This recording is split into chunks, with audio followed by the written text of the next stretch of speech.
Welcome to our weekly 3-minute therapy podcast with me, Dr. Michael Edelstein. I'm a clinical psychologist, and Mick Berry, who's our co-host for our series. And we discuss life issues from an REBT perspective. REBT is rational emotive behavior therapy, a radical approach to therapy devised by Albert Ellis in the 1950s. And Albert Ellis has written over 80 books on the subject. And the idea in rational emotive behavior therapy is that our disturbance, emotional disturbance and behavioral disturbance, don't come from situations, but rather it comes from our thinking about situations, particularly thinking in terms of demands, musts and shoulds, and awfulizing and I can't stand it, and putting oneself down or putting others down. So what we help you do and recommend that you do when you have disturbed emotions, identify your demands, which we call irrational beliefs, and question, challenge, contradict your demands, and give them up in favor of the underlying preferences, desires, hopes, and wishes. So you start with a preference. I prefer to do well and get approval. And then, being an imperfect human, you have a tendency to escalate that into, therefore, I absolutely must do well. And if I don't, I'm no good. Mick, did you want to add anything to that? No, that's good to me. Okay, so today we're going to be discussing a topic recommended by one of our viewers, and that is using REBT to deal with poverty.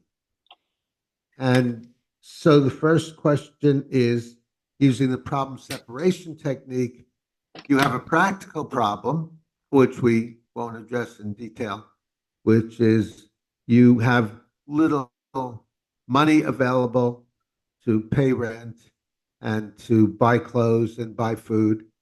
And then if you escalate that practical problem into emotional problem, I must escape poverty immediately. I can't stand living like this.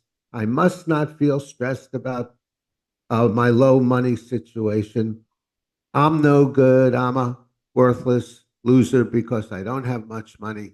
Then those are things to question, challenge, and change. Mick? Yeah, well, I wanted to say this is one of the ways I would confuse myself with REBT when I first began, and it's something that I still need to concentrate on. Accepting a situation does not mean resigning yourself to it. Would you say that's correct? Yeah, I think that's not only correct, but a very important point. The first step is to accept a bad situation, like living in poverty. And then the second question is, what can I do about it? Mick? Well, I wanted to say, what does acceptance mean then? If it doesn't mean resigning yourself to it, what is accepting the situation? From what I know, it's saying that, okay, I acknowledge that this can exist, because when we're not accepting something, we're demanding that it must not exist. So acceptance doesn't mean settling for it or saying, I'm going to be happy about this. It's saying, I agree with the reality, this situation can exist. Yeah, as opposed to denying the situation, which will not be a good way to try to deal with it and improve the situation. And as you're saying, the last step, the final step is, how can I deal with it? Can I get a job? Can I earn money other ways, etc.? Mick?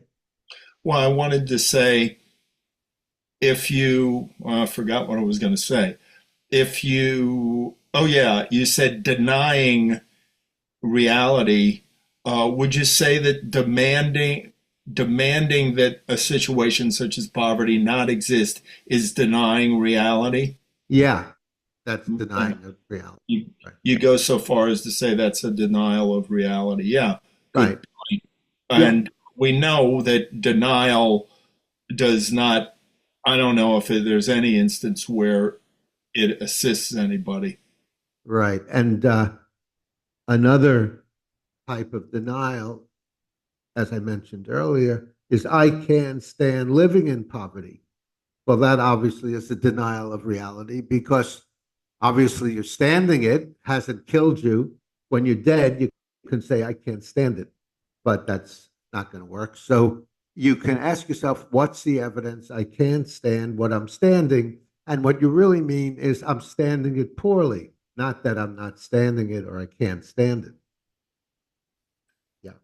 And by standing it poorly, I think what you mean is that you're driving yourself nuts under the circumstances rather than standing it well, in which you're able to at least maintain composure and mental, be at ease in the point where you're not depressed or angry or anxious about it, Or putting yourself down. or Right. putting yourself down or putting the world down. Right. Right. Or Yeah. blaming other people for your situation. Yeah. So accepting reality means giving up the denial of it and and saying, yes, this can exist. There's no reason this must not exist. Unfortunately, right now it does exist. So what can I do to change this reality so that I'm living in a reality that I am happy about and that I want?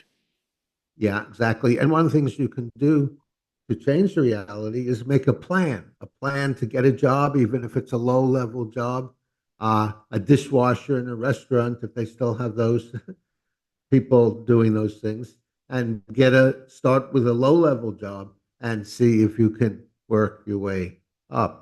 So that would be one example of a plan. Yeah, Nick? I I remember at one point in time I needed a job, and I indeed got a job as a dishwasher in a restaurant. And in no time at all, they bumped me up to cook, Uh-huh, uh-huh. Great, which great. paid more, and it was a little more interesting because it had a variety of things. But I mean, within 2 weeks of washing the dishes, the owner said, "Wow, you're really good with your hands. I'm going to make you a cook." Yeah, and that's a great example of starting at the bottom and working your way up. And Yeah. one of the main ways to be successful starting at the bottom is to show up for work. Just show up for work. Many people are irresponsible and they don't show up. They come late. Uh, so that is the first step. Show up. Yeah. So, one of the ways that REBT can aid someone in poverty is actually not just in getting rid of the denial of reality, but in getting rid of the procrastination and the resistance to doing things which would help solve the practical problem. Because when we have a practical problem of needing to earn more money, there are psychological potential problems connected to that, in that I must not, I can't stand getting going right now. This must be easier for me. I can't stand it if it isn't easier. And by getting rid of these hangups, these mental hangups, then it's easier for us to go after solving the practical problem. Yeah, that's a great point. That, as you say, Mick, procrastination often comes in here, and procrastinating about writing a resume, procrastinating about finding, getting job interviews for a job. So, and we have a few other podcasts on procrastination where we go into it in detail. Mick? And then also there would be the potential demand, I must not get rejected from this job interview. I must not get rejected from this job application. So then there are all sorts of successes and failures and demands that could be placed upon that. Yeah, exactly. And even if you see a job advertised and you're not that interested in the job, it still might be worthwhile uh, trying to get an interview just to practice being interviewed and handling interviews and not making yourself nervous about being at interviews. Nick? And I wanted to say also that if you reduce your demands and you stay in touch with your desires, you will be somebody that employers want to hire because you will be creating minimal extra problems at work. And also, in addition to that, more people will want to hang out with you. It's very unpleasant to be around virtually anybody that makes demands rather than simply keeps their desires. And also, you'll be more efficient at solving the problems as they come up, and you'll be more adaptable in tackling particular tasks that come up because you'll have your mind on what is it I can do to solve this problem rather than this problem must not exist. Yeah. Okay, Mick, did you want to say anything else before we wrap it up? Well, I've dealt with poverty in my life, and actually, this is very useful for me to do this because things are going okay now, but they can go better. And I can see one of the things I do is procrastinate just, and I think along those lines is the thought, I need this to be easier, or I must enjoy what I'm doing right now. I remember one time I asked you, because I've found it very useful to say to myself, motivation comes after I begin something, but you corrected me. However, to be more specific, I think it's enthusiasm or interest in doing a task often comes after beginning it. You can begin to do something when you don't feel like doing it. You have no desire to do it whatsoever. You don't have to want to do something in order to begin doing it. Right, exactly. Yeah. And learning to live with poverty could actually help you uh, get a job because when I went to graduate school to get a PhD in psychology, I lived in poverty because I was spending my time with my graduate studies. So I learned to accept the poverty and then go on once I got a PhD to start working as a psychologist. Yeah.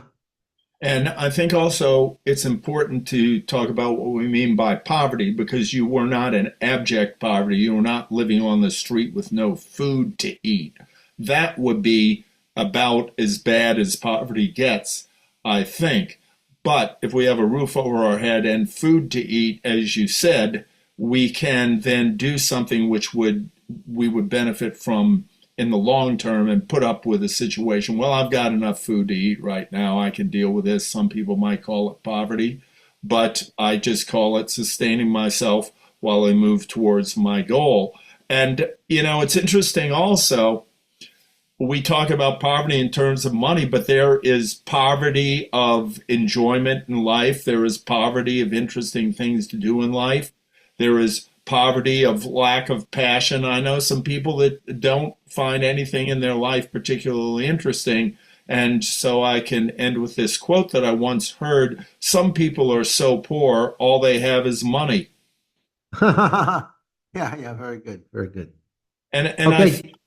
I just wanted to say that's something that most people don't consider, but we want to have a life which is enriched by many different things. And money, all money does, it provides us with the means to choose what we want to do to be happy. But in the end, money is a means for doing many other things. It provides us more choices and it gives us greater freedom of choice. But money in itself is not an activity that we do that we enjoy. It provides us the freedom to choose those things which we can do that we'll enjoy.